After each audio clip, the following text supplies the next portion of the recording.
Primeiramente, o senhor Lula confunde auxílio emergencial com Auxílio Brasil. O auxílio emergencial de R$600. E o senhor que fala tanto de pobre, deixar bem claro, durante o ano 2020, quando o povo foi obrigado a ficar em casa, não por decisão desse presidente, mas por decisão de muitos governadores do seu partido, eles iam morrer de fome. E só de auxílio emergencial em 2020, nós gastamos o equivalente a 15 anos de Bolsa Família. E o Bolsa Família pagava muito pouco. Eu tinha vergonha de ver as pessoas mais humildes, em especial do Nordeste, do interior do Nordeste, recebendo, algumas famílias, começando a receber R$42 por mês. Eu só podia dar algo melhor, como está dizendo agora, por que não deu lá atrás? Porque agora, quando a gente chega e passa para 400, contra a sua bancada do PT, e depois passa para 600, o senhor quer se arvorar de grande benfeitor que vai prometer. O senhor promete o tempo todo. O senhor prometeu levar água para o Nordeste. E agora o senhor está prometendo picanha e cerveja. O senhor não fica vermelho com essas propostas mirabolantes e mentirosas? Creio que para governar o Brasil, tá, nós temos passado. Nós não somos candidatos aqui de primeira viagem. Então o senhor tem seu passado que é lamentável, é triste. Em especial entre os mais humildes, os mais pobres do Brasil. Eu quero falar agora com o pessoal do Nordeste. Quanto era o Bolsa Família? Começava com R$40. Nós triplicamos com o Auxílio Brasil a média do Bolsa Família. Hoje, a dona de casa vai no supermercado e compra realmente algo para levar para casa. No passado, ia com o carrinho vazio. Eu perguntei quantas universidades você fez. Perguntei quantas escolas técnicas você fez. E você veio falar do Bolsa Família. O nosso programa de inclusão social não era só o Bolsa Família. O nosso programa de inclusão social foi a maior política de distribuição de renda que esse país já conheceu para o pobre.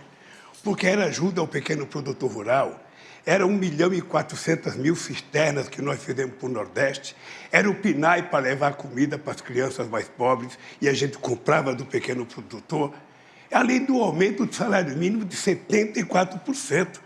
Mas eu queria voltar à pergunta inicial. Quantas universidades e escolas técnicas o seu governo fez? Senhor Lula, durante a pandemia, 2 anos as universidades ficaram fechadas.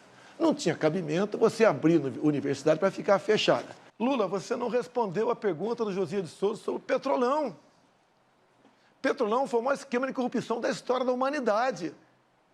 O endividamento da Petrobras, com desvio de recursos, com compra de refinarias como Passadina, com o começo da construção de 3 refinarias, uma no Maranhão, outra no Pernambuco, outra no Rio de Janeiro. Não concluiu nenhuma, só ali se enterrou 90 bilhões de reais.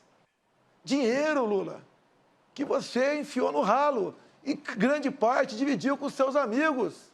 Muitos devolveram centenas de milhões de reais. Lula, a Petrobras se endividou em 900 bilhões de reais. Isso equivale a você fazer 60 vezes a transposição de São Francisco. Lula, responda sobre o Petrolão.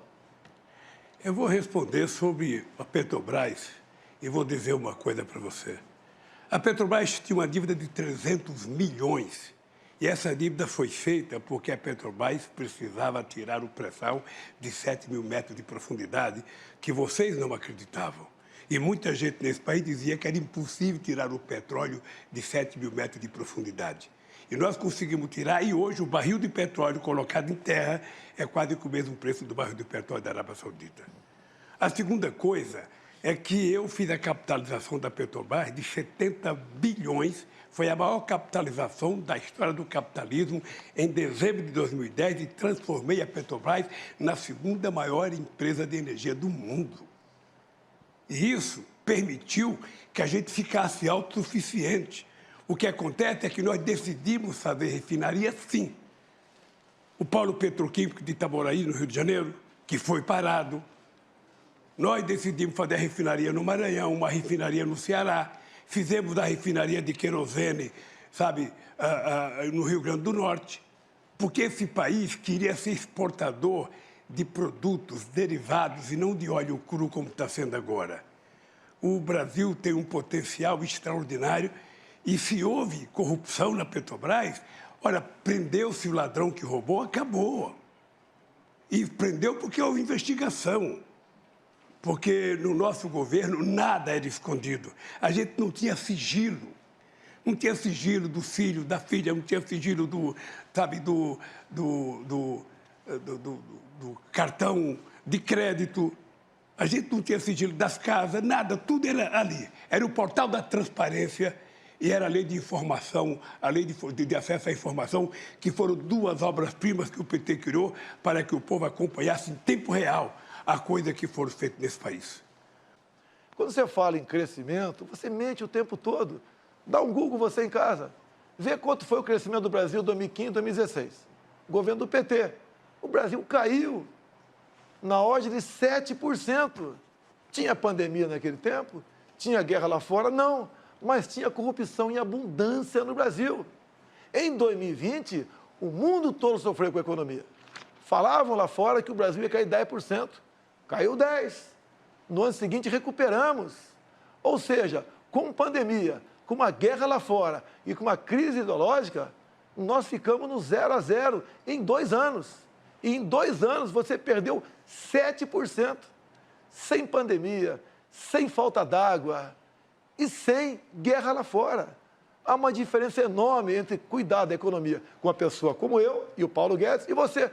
E para falar economia, prezado Lula, quem vai ser seu ministro da economia? Já decidiu? Ou está barganhando ainda com algum partido político? Quem vai ser seu ministro da Economia, Lula? Fala para a gente aqui.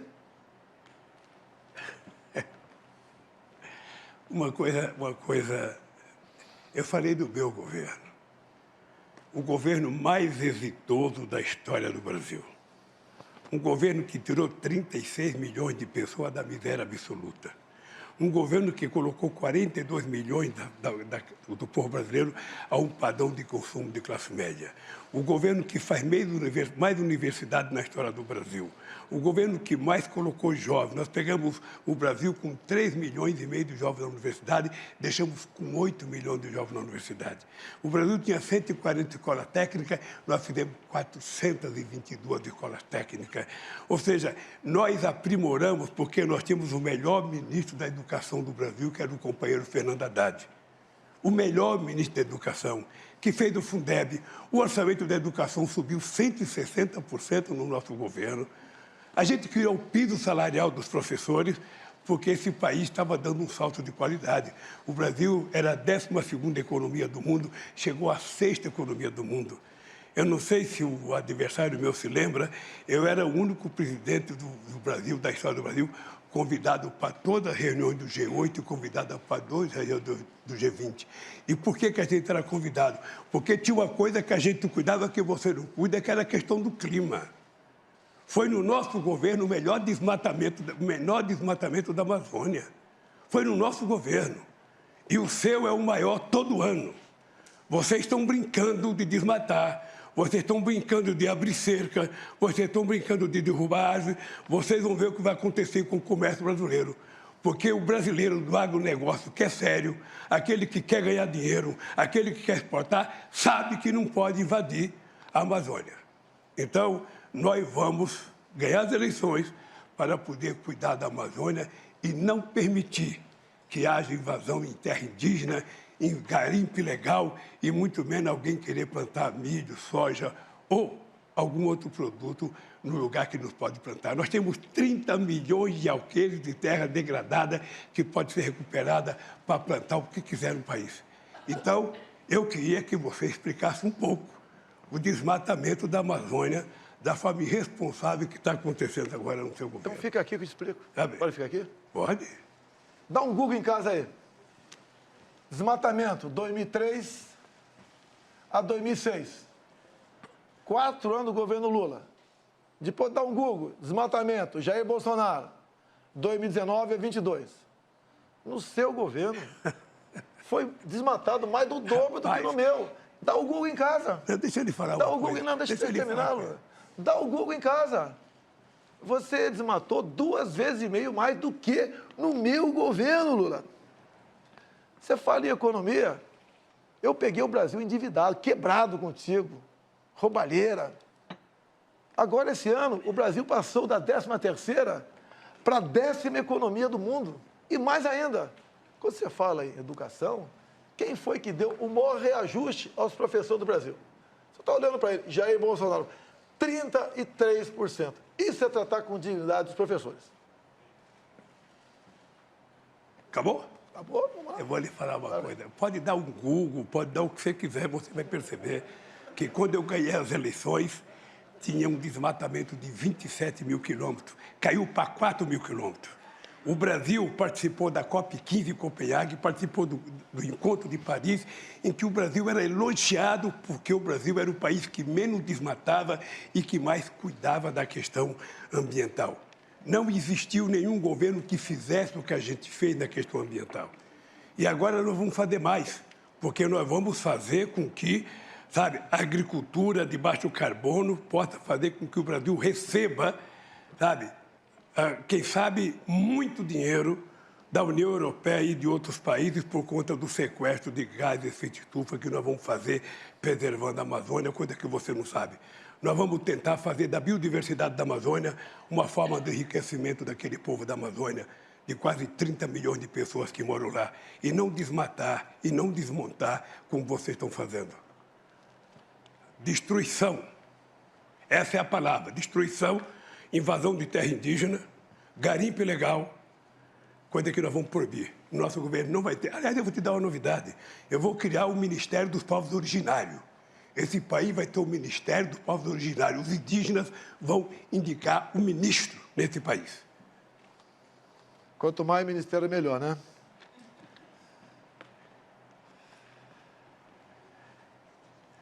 Lula, tu acabou de dizer, há poucas semanas, que é dividir a biodiversidade da Amazônia com o mundo. Você já está se curvando ao mundo. Em vez de você falar que a Amazônia é nossa, você quer dividir a nossa biodiversidade. Você só consegue manter em pé as suas mentiras se você botar um plano de governo teu, que todo mundo já sabe. Controle da mídia. Você fala o tempo todo que quer controlar a mídia, que vai controlar a mídia. Ou seja, somente assim, Lula, para suas mentiras permanecerem em pé. Você quer ou não controlar a mídia? Mentiroso é você. Você mente todo dia. Você mente e desmente, mente e desmente. Você foi obrigado a acordar 1h da manhã hoje para fazer uma live por causa da mentira que você tinha que contar ao povo brasileiro. Você sabe disso. Você devia ter deitado com a consciência muito pesada com o que você fez. Muito pesada. Porque levantar 1h da manhã para fazer uma live, eu não disse aquilo, eu não fiz aquilo. Quem te conhece sabe o que você fez. Quem te conhece sabe o que você fez. Então, deixa eu lhe falar uma coisa, Bolsonaro. Esse país precisa de gente com muita seriedade para governar. Esse país tem que ter alguém que tenha a credibilidade da sociedade brasileira. Esse país tem que ter alguém que garanta a estabilidade nesse país. E esse país precisa ter alguém que tenha previsibilidade. Esse país não pode ter um governo que parece um biruta, que todo dia fala uma coisa, todo dia diz uma coisa, todo dia desdiz a coisa que diz. Esse país precisa de gente séria. E é por isso que nós vamos trazer o que você não conseguiu trazer. Nenhum país te convida para ir lá e ninguém quer vir aqui, pois eu vou voltar a abrir esse país para o mundo. O que nós vamos fazer é fazer a da Amazônia, nós vamos fazer acordos para pesquisar a riqueza da biodiversidade da Amazônia em bem do povo brasileiro e em bem da humanidade. Porque nós precisamos compartilhar o conhecimento científico com outros países para que a gente possa explorar corretamente a Amazônia. Então, Bolsonaro, você sabe o que nós fizemos. Você, sinceramente, sabe que você colocou um ministro que desmatava tudo e dizia que era para abrir cancela para entrar boiada. Você não teve o menor respeito pela Amazônia, o menor respeito. Ou seja, para você o que vale é os caras quebrar, desmatar, invadir, plantar. Sabe? O homem de negócio sério não invade. Eu digo para vocês, o verdadeiro o homem do agronegócio não invade. Quem invade é bandido. Quem invade está transgredindo a lei e isso vai acabar. Isso vai acabar. Não tem conversa mole.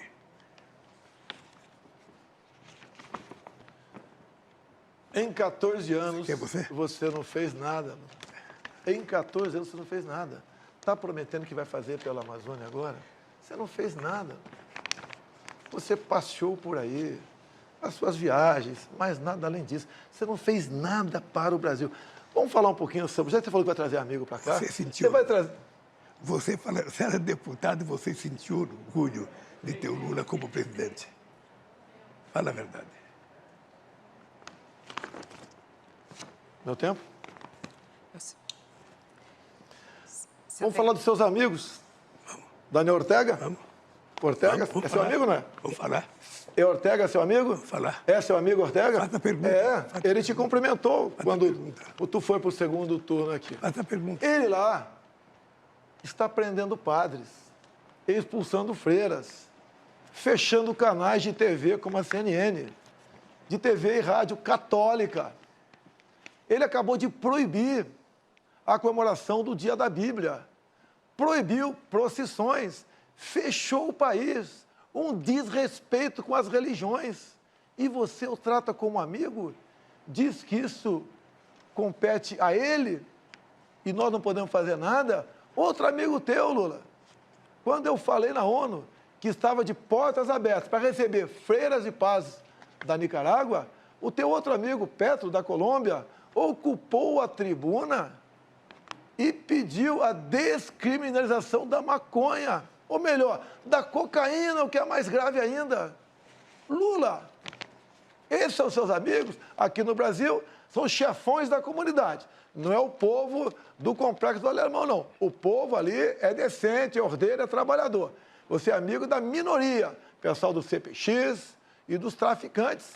E você agora é amigo também de Ortega e Petro, que pede a descriminalização da cocaína e que prende padres e freiras. É isso mesmo, Lula? Fala sobre o teu amigo aqui.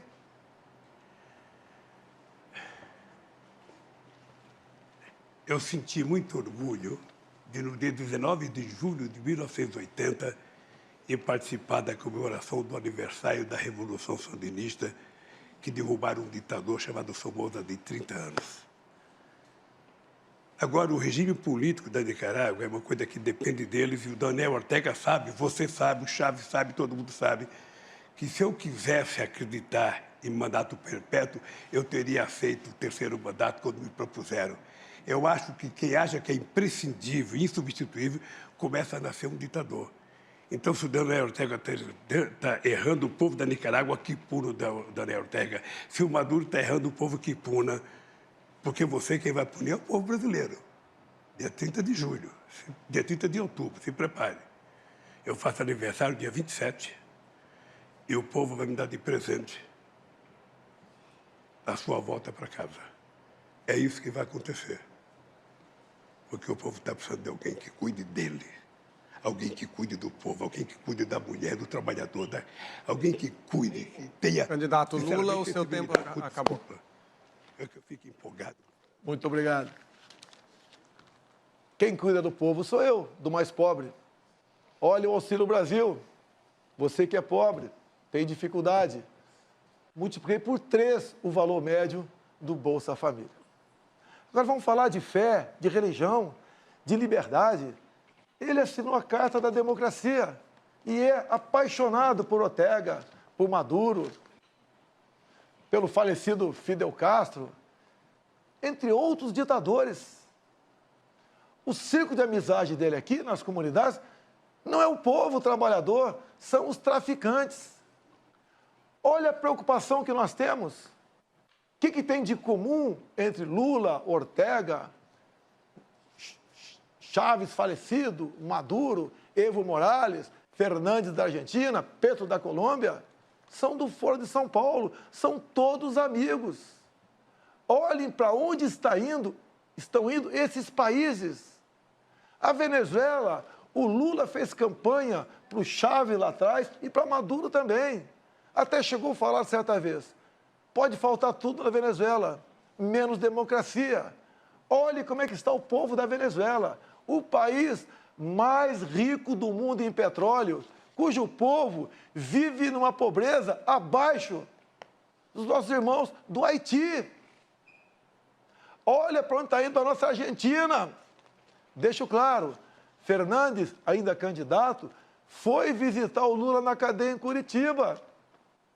Se elegeu presidente. Olha como é que está a economia da Argentina. 40% do povo da Argentina está na linha da pobreza. Já reviram lixões para sobreviver. É isso que nós queremos para o Brasil? Botar umas pessoas como essa, sem qualquer qualificação intelectual ou moral, para administrar nosso país? Ele quer voltar à cena do crime, o seu Geraldo Alckmin. O povo não vai deixar isso acontecer. Esse nosso povo respira liberdade. Lula, durante a pandemia, fecharam igrejas. Muitos governadores do teu partido, você não falou nada. Igreja não se fecha nem em tempo de guerra. E você permitiu que seus governadores fechassem igreja, Lula. Que respeito você tem para com as religiões? Nenhum. Lula, vá lá para Roraima, ver o povo venezuelano fugindo para cá. Homens e mulheres chegando, pesando 15 quilos abaixo. Não chega nem um cão ou gato com essas 600 pessoas todo dia. Sabe por quê, Lula? E os seus animais foram comidos na Venezuela. Pobreza e miséria. O único que vive muito bem lá, um dos raros, é o próprio Maduro. Mais ninguém. Vejam vocês relatos de venezuelanos. Por que chegaram a esse ponto? Acreditaram nas mentiras, nas propostas mirabolantes. Vou te dar carne e cerveja. Se você estava tão preocupado com o pobre assim, como disse que está, Lula, por que o Bolsa Família começava com R$ 42 por mês para uma família? Média R$ 190. Se o Brasil está tão bem na economia, como você disse que estava, por que tu não pagou? Um Bolsa Família melhor, digno do povo brasileiro. Eu tripliquei esse valor, achando recurso no orçamento, mesmo sendo o primeiro presidente que pegou o teto de gastos, negociando com o parlamento, contra o PT. Se dependesse do PT, você aí de casa, você que hoje recebe o Auxílio Brasil de R$ 600, estaria ganhando Bolsa Família de R$ 40 a R$ 190. Uma vergonha. Uma pessoa que se gaba da sua economia, pagar isso para você, meu irmão, pobre. Sabemos a tua dificuldade, sabemos o seu sofrimento. Sei que você levanta de madrugada para ir trabalhar. E repito aqui, por que só poucas cidades brasileiras, capitais, têm metrô? E na Venezuela tem com dinheiro nosso. Por que nas outras capitais não tem? Esse cara manda dinheiro para fora, porque parte volta para o bolso deles, da turma dele. Lá fora, Cuba, Venezuela, não tem TCU, não tem CGU, não tem fiscalização de nada. Vivíamos, como disse Gilmar Mendes há pouco tempo atrás, numa cleptocracia. Um país governado por ladrões. Quem disse foi o Gilmar Mendes. E também Barroso disse semelhante. Roubaram tudo o que quiseram. Diz Barroso. Tem prova, contraprova, dinheiro, conta bancária. Lula, você devia ficar em casa, Lula. Ficar em casa, curtindo a vida e não querendo voltar à cena do crime. Lula, tu é uma vergonha nacional.